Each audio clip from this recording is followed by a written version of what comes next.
Hey, Dan Passarelli here. Well, there's a lot of things going on this Monday.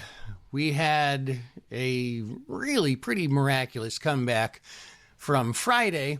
In fact, we completely closed the gap, which when there's a gap like we saw here from Thursday to Friday, those are usually made to get filled, meaning that the prices that didn't trade in this gap end up trading at some point, which they did today. S&P 500 closed up 1.5%. Now, the question is, why? Well, there's a couple of reasons.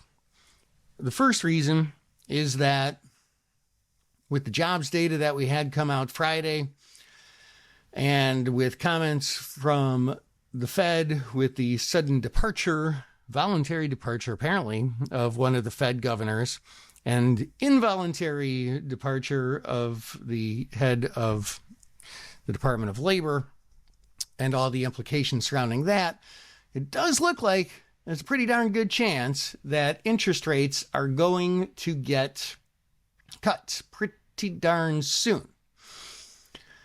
The Fed funds contract at the CME group shows a 92.1% chance of interest rates getting cut 25 basis points at the next meeting. Usually those figures are overly optimistic, but we're only about 5 some weeks away, and it's 92.1%. Kind of looks like the fix is in. So it looks like we might be seeing that first interest rate cut.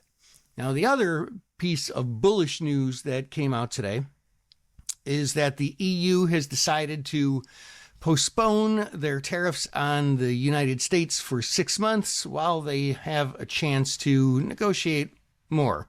Now, there was a negotiation reached, but I talked about this in a video before. They reached these deals, but there's no details in the deals. So is it really a deal? I don't know. Either way, it's good news. And obviously the market thinks so because the market rallied on that news. Now, speaking of news, there's other things going on today that I find to be pretty darn interesting. One is there's a little company called JOBY. It's JOBY Aviation. And they're an interesting company. They're a smaller company, a newer company. Well, let's see. When I wonder how long a company's been around, well, there's a 3-year chart. They've been around for 3 years. Go to the 10-year chart. Let's see here. Just around 2021, November of 2020. So, maybe about 5 years they've been around, right? So they had 2 interesting bits of news, especially interesting that they came out so close to one another. So they're buying a company called Blade, BLDY, which it's Blade Air Mobility, which is basically Uber with helicopters. And I'd never heard of them. I guess they don't take a lot of helicopters to the grocery store. I guess I can't remember the last time I did. It's certainly been a long time.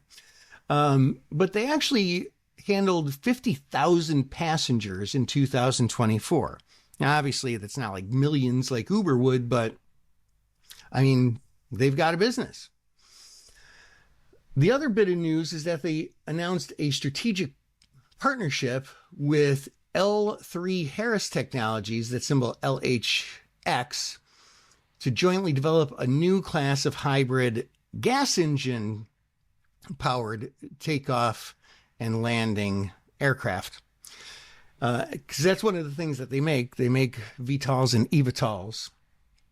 And that is one thing they're looking into. Now, it was about a week or two ago, I did a video on some of the contracting companies, the military contractors, specifically talking about drones and eVTOLs. So Joby, as you can see the chart here, missed a pretty good run up if you weren't in this stock. And so it might be a little late to get into that one, But you know what it kind of makes me think? It makes me think that maybe, just maybe, there could be some other consolidations within the defense space. Now, a similar company, not exactly similar by any stretch of the imagination, but there is some overlap, is a company called TXT. They have some, that's Textron. They have some overlap with Joby in helicopters. Textron makes some military drones and such. Here's what interests me. The market cap of Joby is $15 billion or so. The market cap of TXT is $15 billion or so. The annual sales of Joby is, it was like $100 and something thousand last year. Small. Sales to market cap, small. Textron, same market cap size, they had about $14 billion in sales. $14 billion. So hundreds of thousands for Joby, billions for Textron. Now, Joby was doing the purchasing of Blade and just partnering with L3Harris Technologies. But could there be some more partnering? Could there be some more consolidation going on within that industry? And it makes me think that since Textron is a much more mature company with really robust sales, every dollar of share price, there's a dollar of sales. Just makes me wonder if there could be something going on in the near future with Textron.